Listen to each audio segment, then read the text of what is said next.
Hello, everybody, and welcome back to Goldster Conversations. I'm absolutely thrilled today to welcome Emma Darwin, who I have met at several events but not seen for a while. And it's great to see you here on Goldster, Emma. It's Lovely. lovely to be here. Thank you for asking me, Lucinda. So, we're going to talk today about various different things. We're going to talk about your books, but we're also going to talk about the other side of your career, which is the writing, teaching, which I know, and mentoring, and all those things that you do, which I know lots of Goldster Yep. people are going to be very interested in. So, tell me first of all, what is it about writing that inspired you to take it up as a career?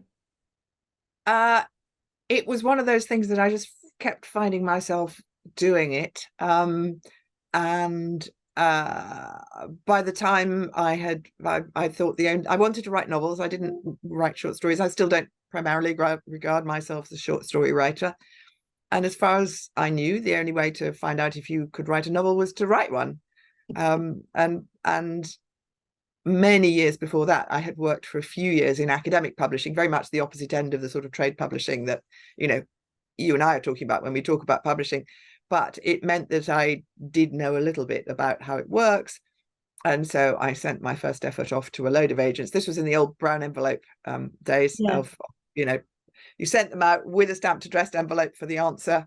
And then you walked back from the post box and you started in on chapter one of the new novel. And by the time the rejections came flumping back through the door, I could see, the new novel, the new novel had taught me stuff. I mean, every project asks you to learn things, poses you problems that you learn by solving. And I could see why the old one was being rejected. And so I thought, well, this is going to be better. And I kept going, and I kept going like that for a long time because I could always see how I was going to be better. And I don't think I suppose there was a point when my younger child went to school where I thought either I, stop this and get a proper job, or I kind of patch the financial patchwork together while I try and make this work. And it's actually, when you're a single parent with children at school ages, it's actually very difficult to manage a proper job because the childcare is a nightmare. And so it actually sort of fitted together reasonably well, and I went on hammering away. And I think there were times when I asked myself, not exactly, is this any good? Because I always knew it wasn't as good as, it wasn't as good as it might be. But was I writing something that people wanted to read? And until I did my master's, I only ever had gone on one writing course, which was on Skiros. They have the sort of holistic holidays. This was many years ago. And through the exercises, I discovered that I could write things that people liked reading, plot, character, dialogue, all sorts of stuff I hadn't nailed, but, people liked it. And I could do a 20-minute exercise, with a story, and it had a beginning and a middle and an end, and so on. And that gave me a lot of confidence. I think that's one of the undersung uses of doing courses, actually, is that it can sort of test and explore and give you confidence in a small way. When I say small, I mean in a boundaried way, so that you do have the energy to go forward. And then I did the masters because I ran out of ways to get my own writing better and needed somebody else to help me. And that was the novel that got me my first book contract. And so, what was it you think about doing the masters that changed your writing to the point that other people decided it was publishable? I think it sort of road tested each section. I mean, I think, like almost every writer I know and all my mentees, I quite often ask them, excuse me, is it, which bit of writing have you always felt relatively secure about? Because we all started with something that felt inside, we felt this worked, however much there were loads of other stuff that didn't. And I have always been able to write sentences that people liked reading, if you see what I mean.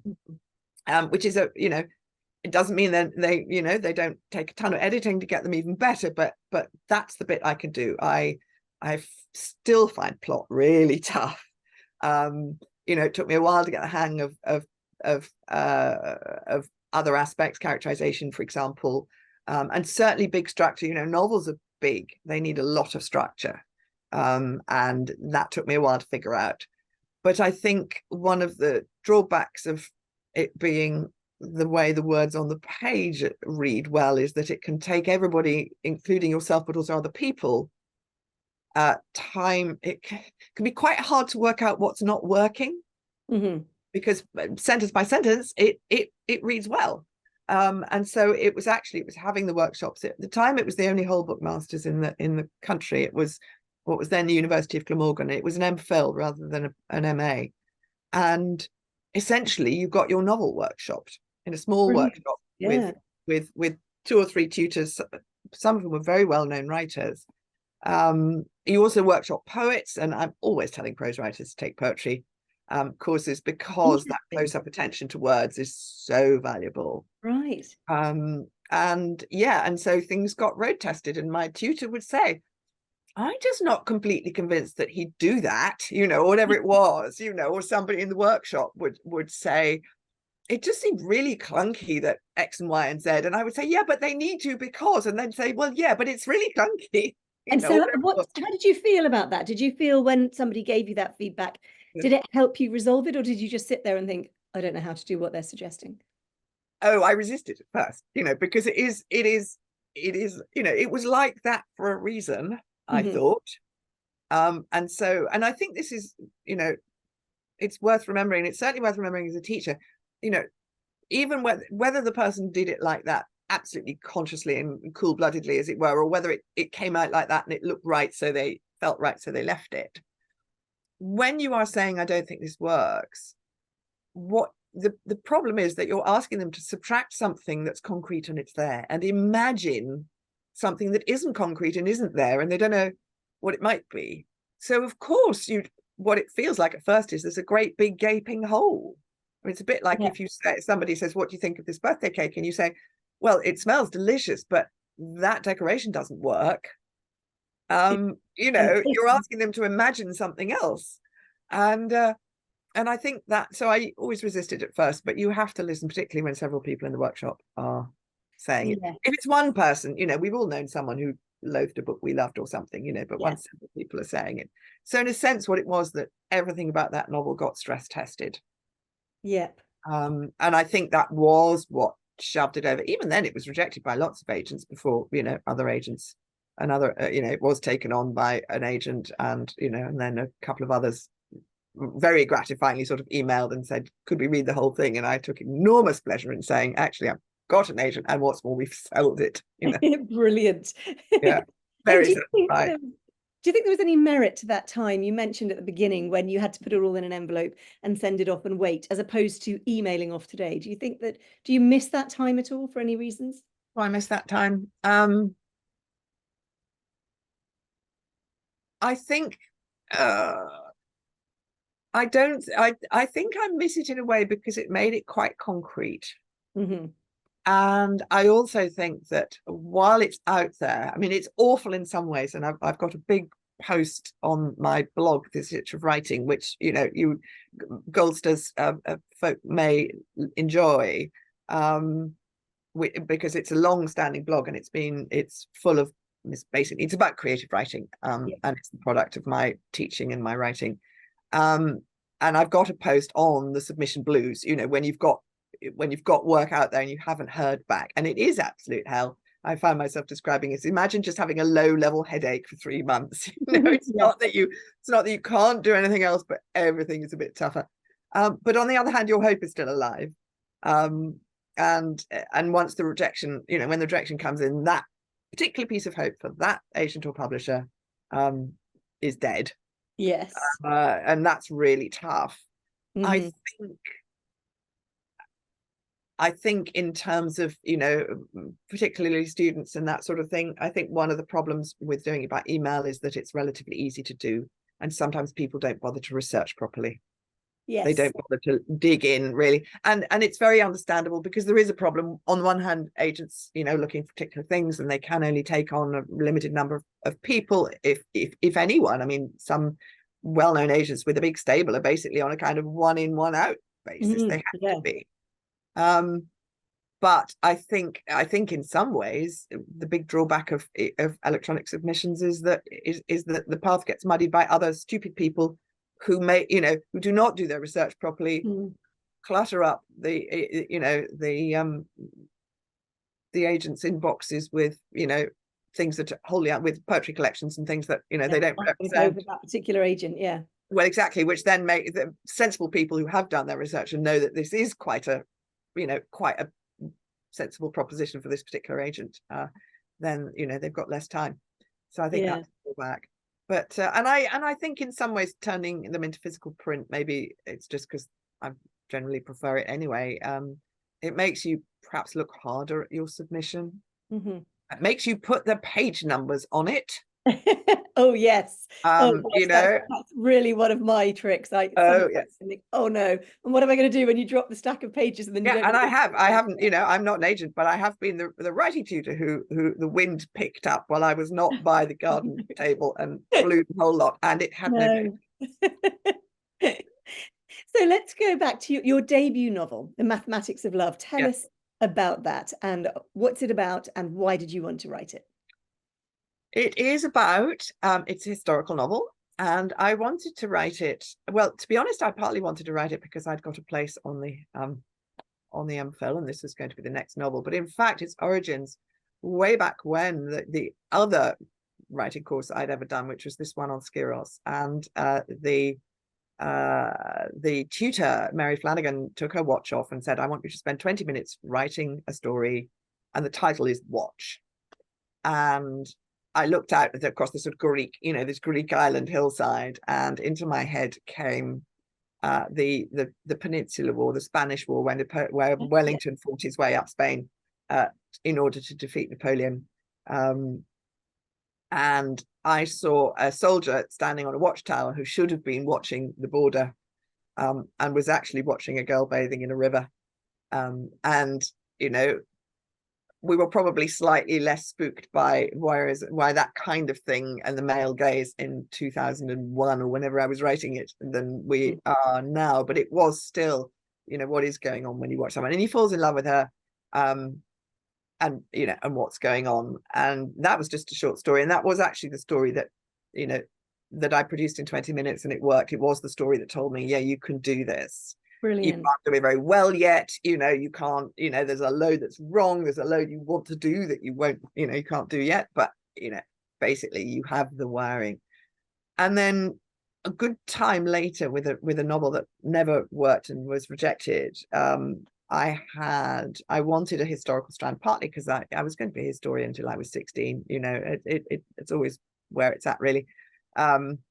I had wanted to, I put some letters. I was interested in how you get the reader to pick up on what the narrator is apparently not saying, how you get them to understand it.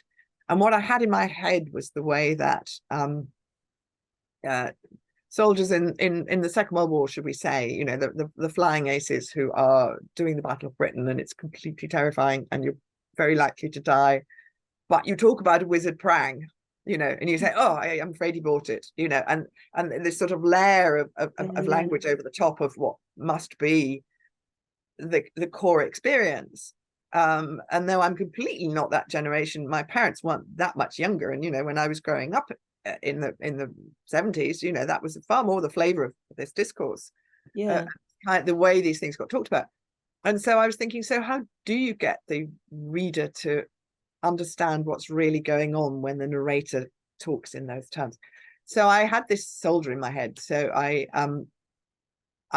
wrote a set of letters which my modern day protagonist was going to find, which were his accounts for someone back home of his life in the Peninsular War. And there were quite a lot of memoirs. It's one of the early wars that have lots of really good memoirs written. So I typed a few of those.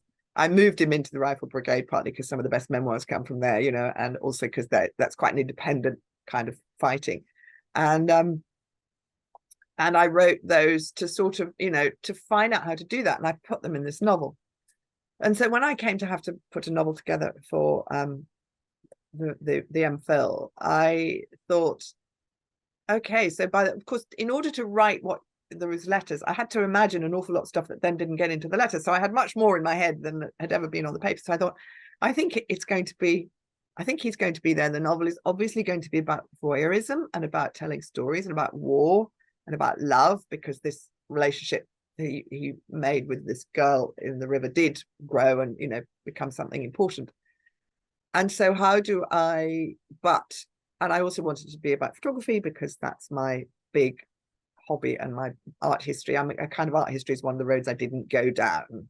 And so I paired it up with a modern story. And I basically quite cold-bloodedly, I thought, okay, Stephen isn't that old, but he's 30, but he's seen an awful lot of life. He's been in the, you know, in the army since he was 17.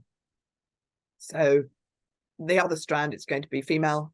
She's going to be young, and not particularly educated, comes from a background that didn't support her being educated.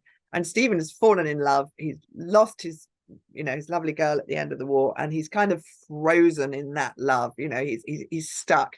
He has PTSD, but he doesn't know it, from the war and being very badly wounded at Waterloo.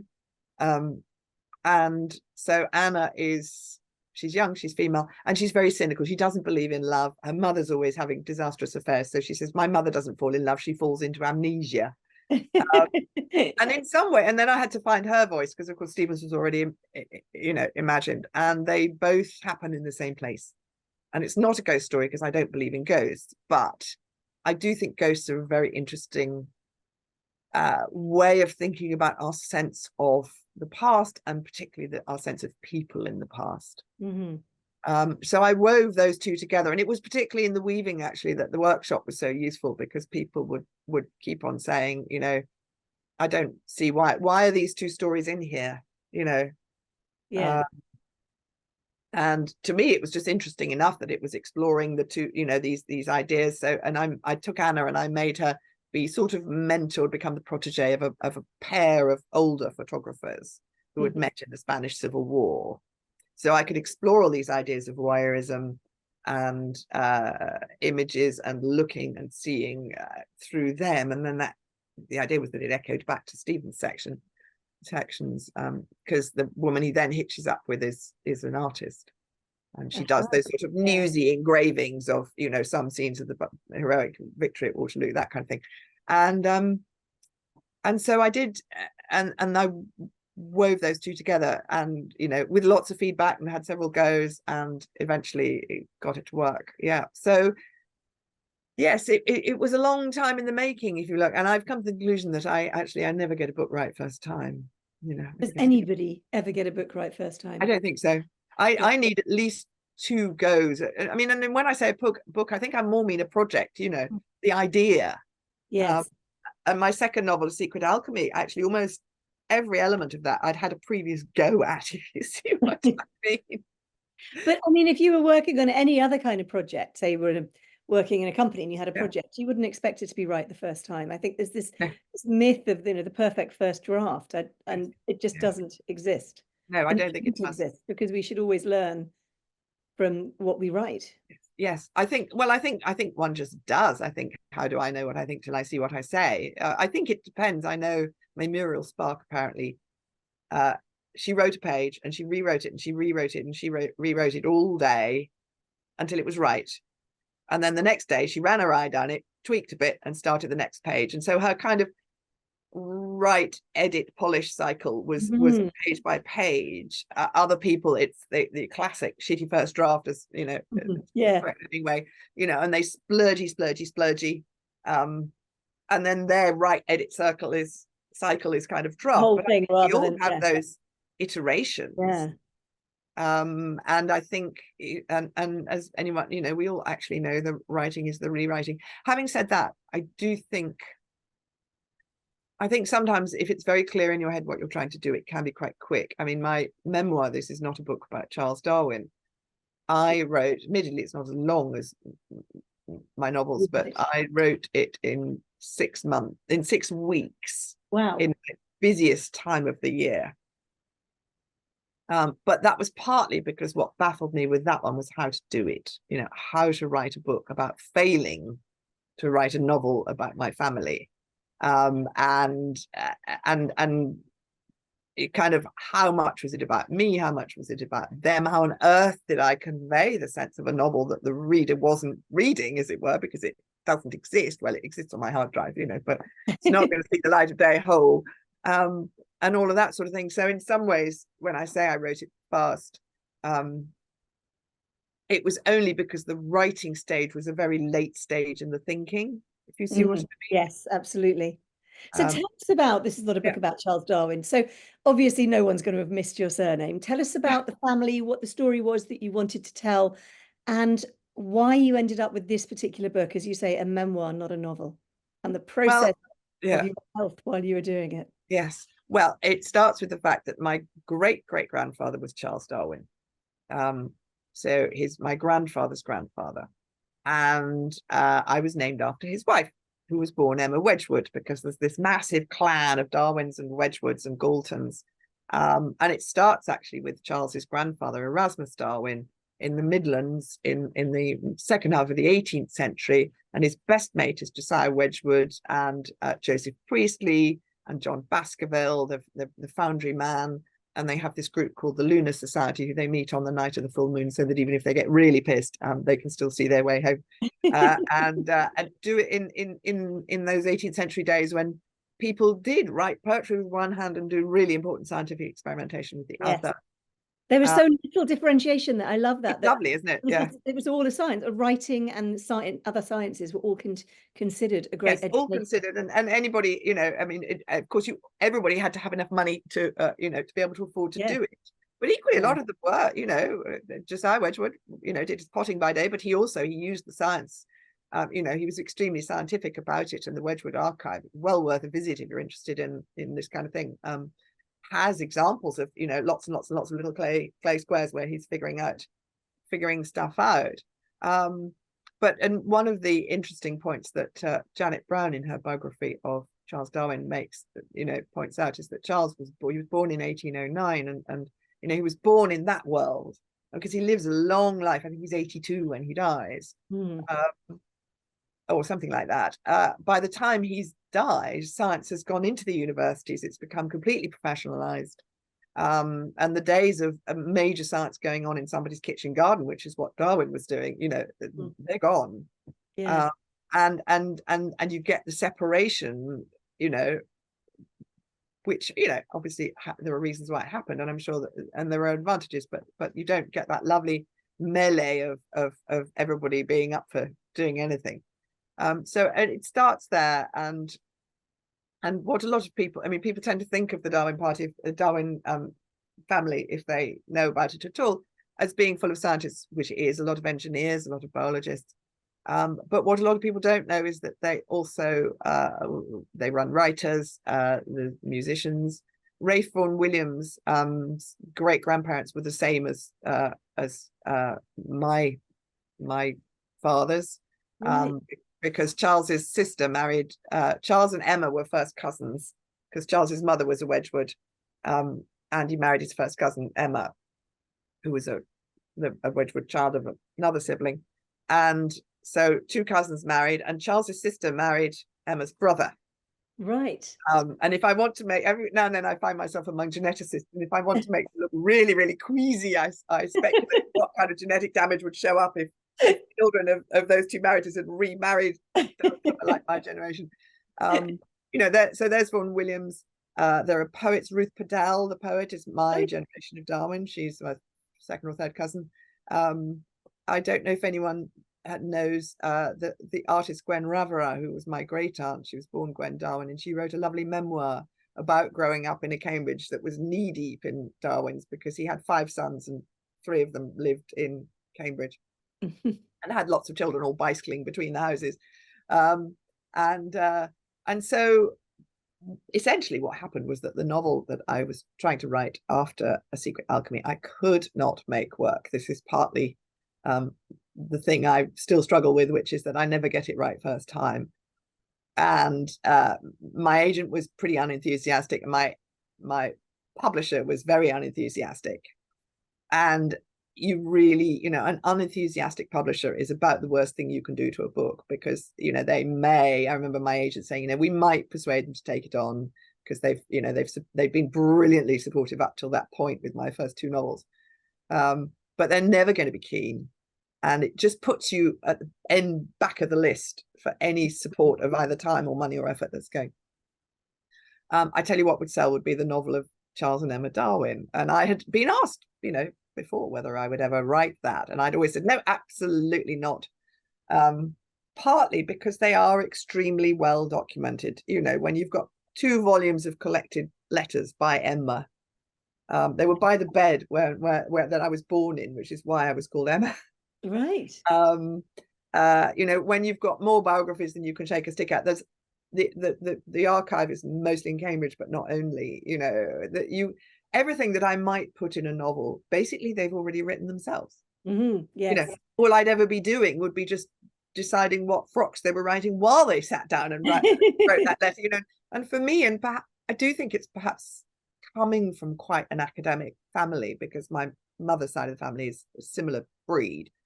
I think one of the issues is that what authority you have to say something is absolutely put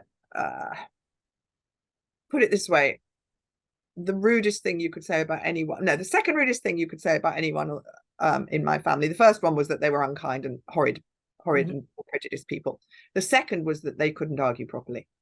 And by argument, I mean in the academic sense, not necessarily the right sense. Stating when sense. is something proved? When does the logic add up? How good is your data? And if your data was not as good as somebody else's, you had, and their argument won. And this is going on when you're 8 or 9. It's in the nicest possible way, my mother would swear. And so I think one of the reasons I took to writing fiction was because in fiction you are sole empress of your territory. Obviously that you have to do research so that you haven't got readers just plain old refusing to go with you, or what John Gardner in The Art of Fiction calls the contract of fiction, which is that the reader agrees to forget that none of this ever happened, in return for which the writer promises to deal, I think he says, faithfully and honestly with the reader. And if you don't, if you wrong foot them, if you just, if they know that some of the research foundations of your novel are just not the case, then the contract's broken. But fiction, at least you get to decide on the terms of, how you're going to do the contract. And so that was a freedom. And so I said to my agent, because I didn't know what else I was going to write, well, I'll go away and think about it, because I had done a few talks about the family and, found out quite a lot about some of the other members. And I went and I kind of rootled around in the family tree, and eventually I found a generation which was my grandfather's generation, which had Gwen Ravera in it. My grandfather was a physicist, but Francis Cornford, the poet, and quite big family creative projects, including the first full-length British ballet, which was commissioned by the Camargo Society from Ninette de Valois, which was Job, which was the music was by Ray Vaughan Williams, the sets were by Gwen Ravera, the book was by Francis Cornford, based on Blake mainly, and it was inspired by Geoffrey Keynes, who was the Gwen's brother-in-law, whose brother was Maynard Keynes, the economist. Oh, right. That is a lot of biographies to read. Yeah, that is a lot. And it said, and I wrote it and I wrote it and I wrote it inside down and upside, inside out and upside down. And my patient agent read draft after draft, and she kept having to say, Emma, I'm sorry, but it's really not working. And could you see that it wasn't working? I think I always hoped it was. Mm-hmm. Again, you come back to that thing that page by any given page read fine. Yes. If you see what I mean. Yeah. You need a long view to realize it's not working. I think the other thing that happened was that actually, the rest of life was difficult. Actually having had the novel before that, not having found a home, or at least not a good home, so we shelved it. It had kicked my confidence quite badly. And what happened, and I only realized this much later, and I talk about it, and this is not a book, was that I don't know, there was something, there was partly the authority thing. It was partly that every time I wanted to write something, I found myself thinking, yes, but did they? Probably ought I to go and find out, can I put Gwen in Paris, for this meeting, which is a meeting I wanted to have? Do I have to go and find out whether she was or not? Because probably I could. But also it was just that, my hands were so tied, that, it was so close. I mean, Gwen, the sort of key relationship of Gwen's life with her husband, he had been in love with another. They were on the sort of Bloomsbury margins. They were the neo-pagan group that built around Brooke. And she had been in, the man she was in love with was somewhat in love with someone else, Carl Cox, who was in love with Rupert Brooke. And at one point, Gwen had written 30,000 words of a novel about it. Now, what am I supposed to do? Do I go and find it? But that's her, not me, and so on. And also, I think I felt quite a bit squeamish. There was no one in the novel who was still alive, apart from one baby who was still just about alive when I was writing it. But my father was dead by then, but my mother had known quite a lot of these people. Yes. And, I think if you have a journalistic background, it would seem bizarre to you that I thought, I'm not going to go and talk to anyone. And it was partly because then I couldn't put out in public something that they might have told me in confidence. Yeah. But it was mainly because if I talked to them and they told me stuff, they had the authority and I didn't. I couldn't then have the novelists right to say, I don't fancy that. That doesn't work for my story. I'm not putting it in. And so was this, do you think, because it was about people you were related to, or would this have been the case with anybody who was, who was real, like putting anyone who was real into a novel? I think it might have been, for instance, if I'd put someone who wasn't related to me, and I talked to them, I don't know, their granddaughter or someone who'd known them, I think that still would have been a real problem. Yeah. It did feel particularly icky, perhaps, with various things. Yeah, that and I remember actually that baby who was 92 when I encountered him at a family funeral, or rather, my sister said, "Oh, do come and meet Horace Barlow." And I had just literally, my protagonist had been wiping egg off his chin in the novel about 3 days before. And I just had a complete freak out. And I thought, I can't, because I know I'm going to say, I've just put you in a novel. Oh, he'd have probably loved it. He probably would have loved it. I mean, bless him, he was a very nice man, as far as I ever gathered, but I just couldn't. And sadly, he was one of the last remaining great grandchildren. There aren't that many left of Charles Darwin, my father's generation. But it was also, the other thing was that life was quite tough in other ways. And I think very often I mean, there are always points when you're deciding a plot, a story, what's going to happen next, where you can either go for the big noisy version or you can go for the subtle, interesting version. And often the subtle, interesting version is more interesting.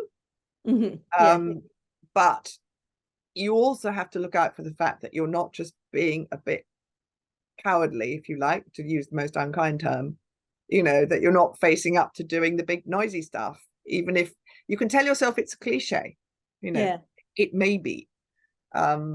And I think quite often I had actually pulled my punches just because I couldn't quite face going there, as it were.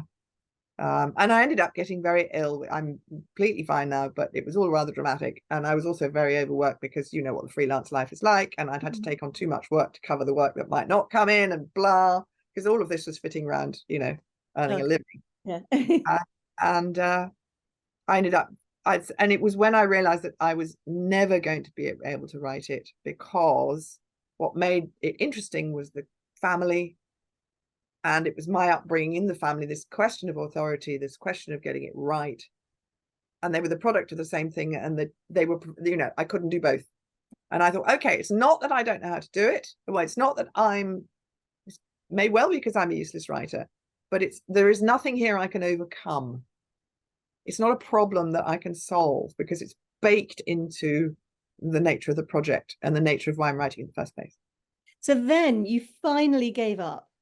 I finally gave up. And then you wrote, "This is not a book about Charles Darwin." I love that title. Did you come up with that title? I did come up with that title, yes. It was one of, you know what titles are like. They can refuse to come and they can be an absolute pain. And every time now and then I was playing with the whole sort of creative life writing, which is, I'm sure and and everybody knows is possibly that for me at the moment the most exciting kind of writing going on. A lot of it is in memoir and life writing and that sort of thing. So I was playing with, G is for great great granddaughter,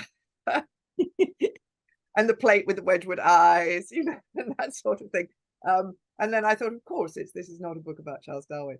Yeah. And because I didn't want to, one of the things that had confused me, I'd mostly taken that long writing the novel, because if I can see that there's anything I could try to make something work, I cannot not do it. I'm sure everybody here knows that feeling. I just cannot stop. I just need to, I can't bear not to see if I can fix this. But it was also because I was genuinely found it interesting. I'm interested in the history of science, intellectual history, and art history, particularly performance. And so when I was crying on friends' shoulders saying, it's not working, and they say, well, look, why don't you stop? It's obviously being awful. And I said, but it's really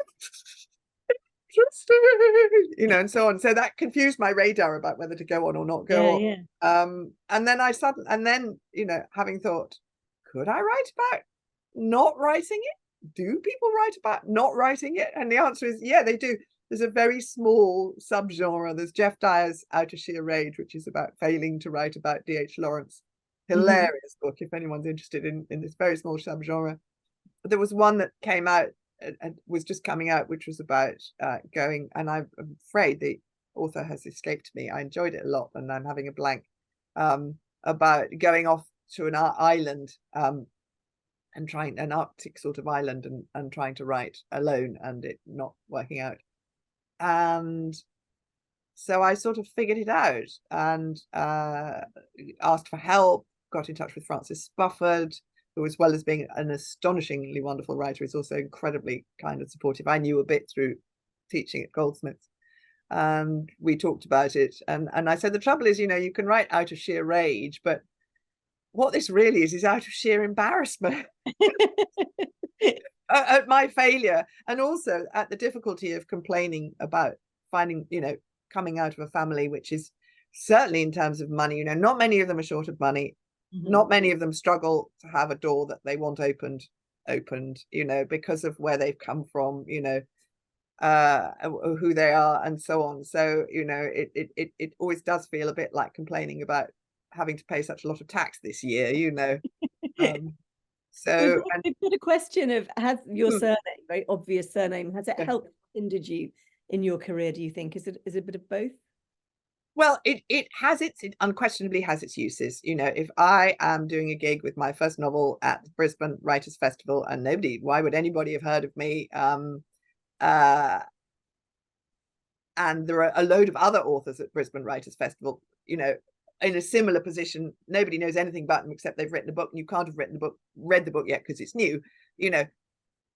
It makes a bit more of a story if it's Charles Darwin's great great grandfather than if it's just somebody who can't have that tag on them.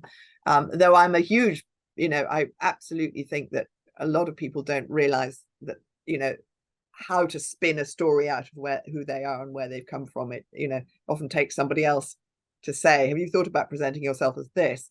I think I have been asked really quite often whether I would have got my novel published if my surname hadn't been that. Now, I hope this comes out of naivety. It's not very polite. No, it's absolutely not. And I choose to believe that it's simply people who don't know how it works, rather than people who are actively trying to insult me. But actually, if that were the case, then the 6 novels that went under my bed before mine was published, they've all got my name on them. Well, yes, exactly. So, it cuts both ways. But until this problem with the novel, I just sort of say, well, it has its advantages, it has its drawbacks. It's kind of quite fun. It has got me places, particularly once I swallowed, I got over myself and started, accepting gigs to talk about the family rather nervously, because I'm not an expert. There's plenty of people who know more about them all than I do. But it was when I was trying to write the novel that I realized, actually, this is much more complicated and much more fundamental than I had thought it was, if you see what I mean. Yeah.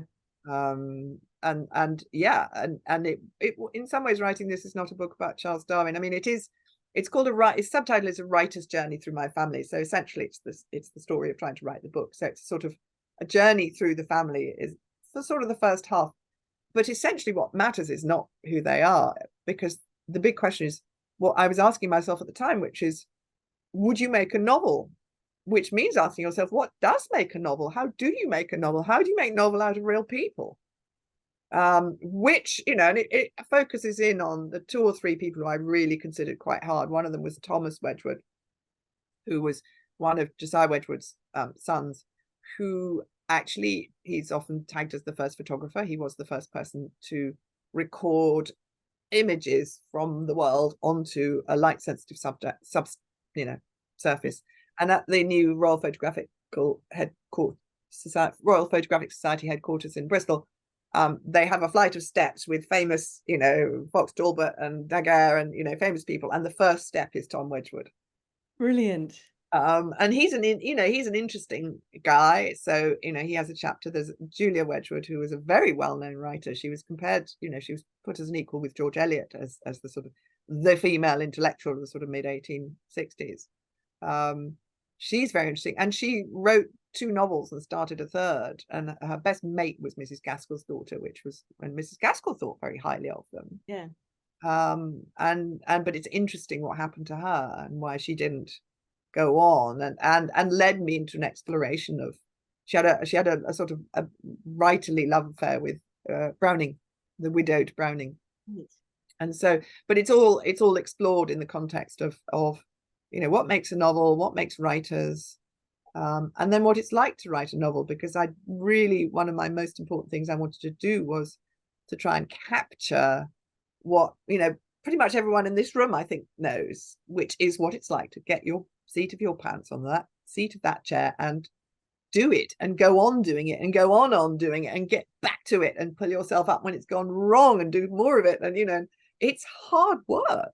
It is hard work. No one ever believes. No one ever believes you. And I really, and it just appears. Yeah. It's incredibly hard work, and it's kind of makes you exhausted. It's bizarre how this non-physical work can make you so physically exhausted. Let's move from writing novels to your blog. You began your blog a while ago, and we're going to get onto Substack after this. Why did you start writing a blog, and what does it mean to you to have that blog?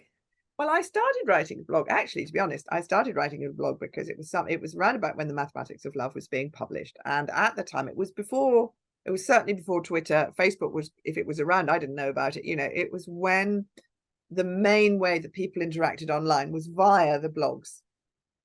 And publishers, what they were mad about, they discovered that they could, if there was a blogger who had a big following, then it was a cinch, relatively speaking. If they commissioned them to write a book, then they had a ready-made audience. So they were very keen on those.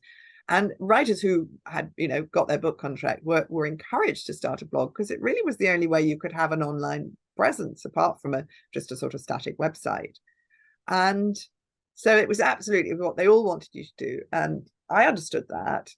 And I thought, but I wasn't doing so many, the sort of author who has loads of books and does tons of events, the blog can almost be, I did this visit and it was lovely to see you all, and here's a nice snap and so on. But I didn't have that kind of material. I don't find my ordinary everyday life interesting, and absolutely no reason to think anybody else would. Well, and as you said, it's, talking about writing, writers sit down and they write, what is there to say about that day in, day out? I don't like talking about work in progress. I never have. Mm-hmm. So, there's a whole other thing with my PhD about that, which I will not go on about. So I didn't there was no way I was going to talk about what I was doing as I was doing it. In fact, when I'm doing this sort of session, I've learned, when the conversation comes up about what you're working on at the moment, I've learned to have a kind of, little boundary thing. I really don't like, I'm sure everybody here knows this feeling that, there are times when you have to protect yourself, Yes. There are times when you should go out and say, does this work? Tell me what works. And I'll take that on board. But there are times when you don't want them, when it's still tender, when it's too early. Absolutely. And I think one of the biggest mistakes people can make is from talking about that. Yes, I think it often can. Or you just talk it out, you lose the energy that desperate to write, because you tell the story and everybody laughs and it's great. And you've got your, you've got your kick out of that. So I thought, but and I knew that, you really needed to blog 2 or 3 times a week for it to be, worth doing at all, if you wanted to build any kind of audience. And I thought, well, the only thing I spend my entire life thinking about is writing. And so I'm going to blog about writing. And the nice thing about a blog is it's just yours. You can make it up as you go along. If you have to take a break, you can take a break. Okay, you may see the results in the stats dipping, but that's kind of your funeral. You can make that choice. And I found that I did love it. And by that time, I was doing editorial reports for one of the big agencies, where anyone can send in a novel and get someone like me to, write a report on what's working, what isn't, and what to do next. And then I was starting to teach, and again for that agency. And I discovered also that particularly if I was at a writers' festival, the York or Winchester or any of those, which I think sadly don't seem to be happening so much now, and where you may often be doing one-to-ones, you may only have 10 or 15 minutes to talk to each person. It's a bit like speed dating. And it was enormously helpful. Instead of having to sit and explain showing versus telling, absolutely from scratch, I could say, I think you need to think about showing versus telling. Here's a link. Have a look on the blog. So the blog is called This Itch of Writing, which I like that title. Yes. And that you did that, I think you said 13 years or something? I think it started in 2007. Right, so longer, yeah. Longer than that. And so this has become Substack, hasn't it? So can you explain? Substack is a name that lots of people are going to know about, but not really know what it is. Can you explain Substack to us and how you then started kind of moving your blog to that? Yeah, absolutely.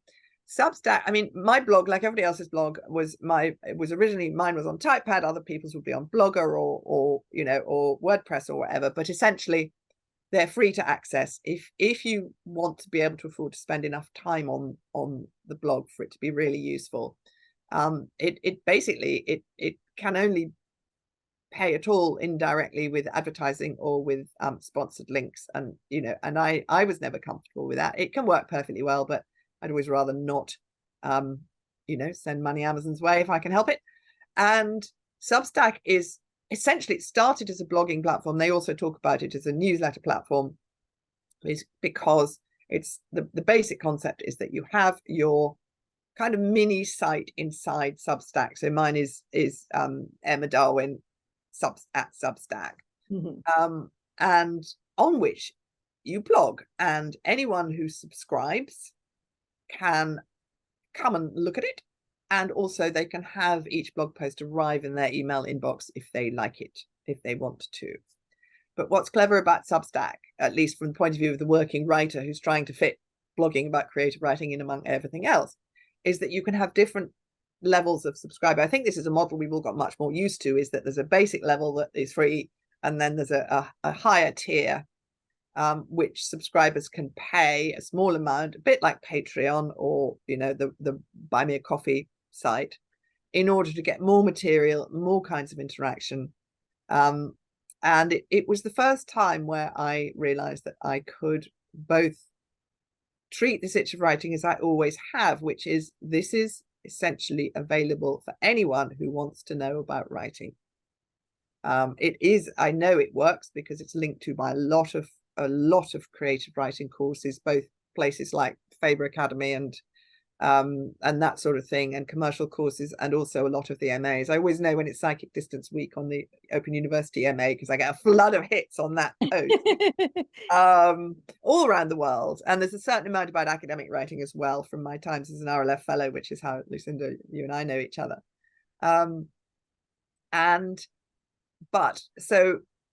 But it was always a bit patchy because I had to find the time to do it. And I found that what people loved and what I love doing is some quite substantial posts on things like point of view, and things like surviving the submission blues. There's quite a lot about process and the psychology of it. I did a big post on being published, sort of stage by stage, about contracts and editing and publicity and marketing and that sort of thing.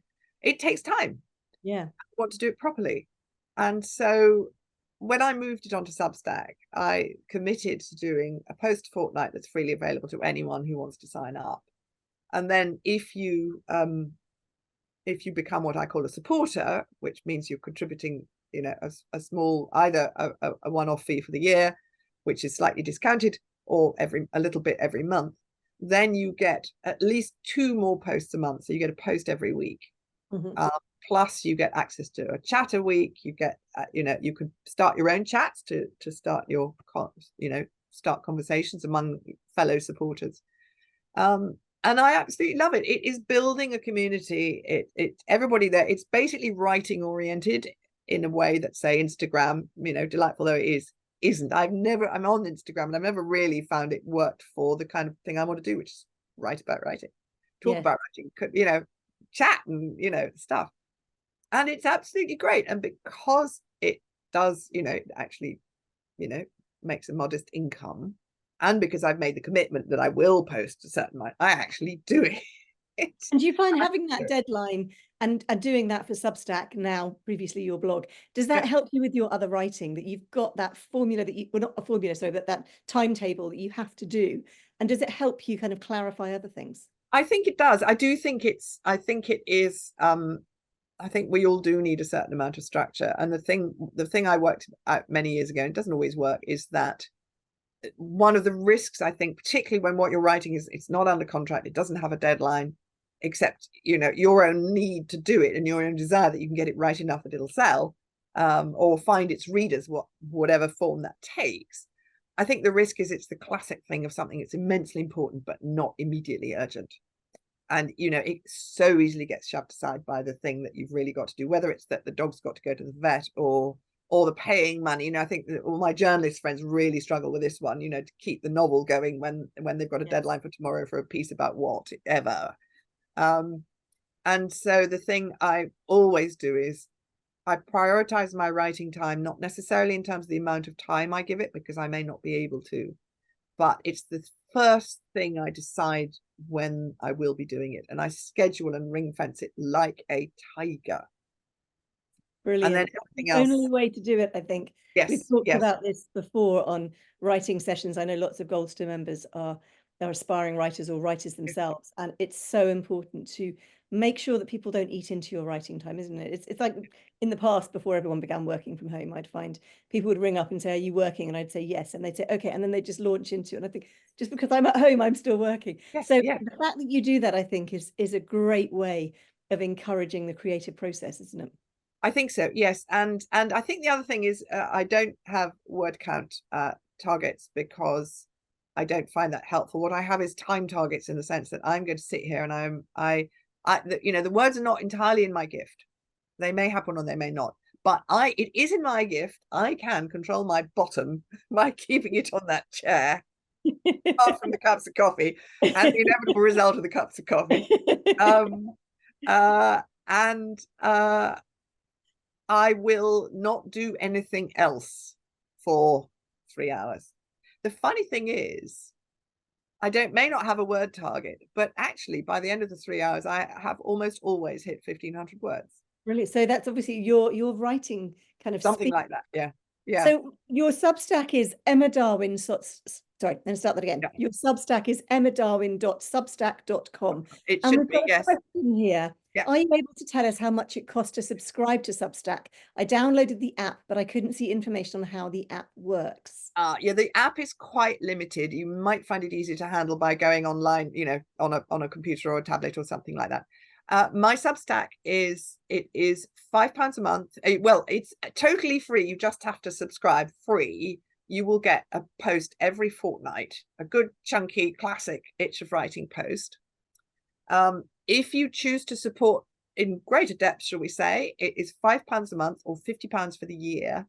But Lucinda's agreed that for Goldster members who are in this workshop or watching the recording, I'm offering a free trial month, 30 days, where you get the full Itch of Writing experience to see if you like it.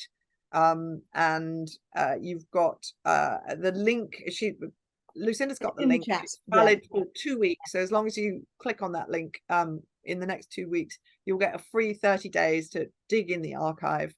The other thing I should say is that my old Itch of Writing blog is still there. You can still go there. There's the toolkit, which is the big thing, where a lot of posts are, but new posts are all going up on Substack. Brilliant. And it's not ideal, but I couldn't move the whole lot across, partly because it would break all the links. Yeah. Everybody's done. So it's a little bit clunky, but it's the best I could manage without, orphaning everything. But yes, and I hope, have a dig in, join in the chats. There's a chat every Wednesday morning among the supporters who are, who are paying. And then I post a note every weekday, and then the posts go out every Friday, and you can choose whether to have it emailed straight to you as well, or whether just to come and look on Substack. It's well worth being there anyway. There are some terrific writers there, as well as lots of other interesting stuff as well. So it's really worth having a nose. But each of us, the way it works is like we have a sort of mini site inside Substack, if you see what I mean. So if you go on to Emma Darwin at Substack, as it were, you'll get my stuff, my posts, my chats, all the rest of it, the chats that you join in with. But if you go on to just substack.com, you'll see a whole range. You can also follow people. It's a sort of even milder, lower level than subscribing. You'll just see stuff that they chit chat about, and then you can have a look and see whether you fancy just signing up to subscribe. But most of us have these different tiers. Yeah. We're almost out of time now. So my last question to you is, what are your tips for aspiring writers? My tips, my was asked once. I don't easily do tips because anytime I think of a tip, it turns into 800-word blog post. But I think my most fundamental tip is write your first draft for yourself, your second draft for your reader, and your third draft. When I heard this, it was for your agent, i.e. the person who tried to sell it. But then when I was finding myself saying this to students at Goldsmiths doing academic writing, essays and things, I thought, who are you trying to sell it to? And I thought, your tutor, your examiner, who is that? And I thought, what it is, it's the person you're trying to persuade. Right. Persuade to buy into the novel, persuade of your argument, if that's that kind of work, and so on. So essentially, you write your first draft for yourself to figure out what you want to say and the basics of how you want to say it. You write your second draft for your reader, where you start thinking about, and this is where workshopping comes in, you start thinking about how it reads to someone who doesn't already know what it's trying to say. Yes. And that involves also thinking a bit about who your reader is. And then your third draft is, okay, so they basically get it. Now, how do we persuade them? Make it absolutely bomb-proof that they will go with it. How do we convince them? And that's all in the polishing. That's all in the just pushing the care and precision of the writing that little bit further. That is also checking out the punctuation so that the sentences work exactly as they should. So I think that's my top tip, really, and it covers just about everything. And that we've already had a response saying great advice and a brilliant interview. Thanks so much, Emma. Thank you so much for joining us today, Emma. It was really Lucinda. You on Goldster, and I'm looking forward to seeing whatever you're working on at the moment that is not going to be talked about. Thank you very much. Thank you very much to everyone who's come. It's been great to see everybody, and thanks a lot, Lucinda. And if you could just bear with me for a couple of minutes, I'm just going to tell everybody what is coming up on Goldster for the next few days. So I'm back with you twice this week. I'm here with you on Thursday. I'm talking to novelist Fran Hill. I know that some of you, thanks to the Goldster Conversations Facebook page, I know have been reading her wonderful novel. It's a novel called Cuckoo in the Nest. I couldn't put it down. I've recommended it to so many people, and it's a really fun, super easy read. But it's a great book. It's really well written. And then again on Friday, I'm talking to another novelist, Kate Griffin, who's written the latest book, Fine Shade. She's also written a kind of Victorian Gothic books before and murder mysteries before. She's really fun. And Fine Shade has got a beautiful cover apart from anything else, but it's a really fun book, and I hope that you'll come along and join me for that as well. And then Humphrey is back with you next Tuesday. He is interviewing Doug Stewart, the author of Deadly Hush. High stakes casinos, black market gambling, Formula One racing, all of these things are in a cast of intriguing characters created by Doug Stewart. And I think you're going to really enjoy that conversation. Thank you all so much for coming along today. And I will see you all again soon, I hope. Take care. Bye-bye. Thanks very much. Thanks, Lucinda.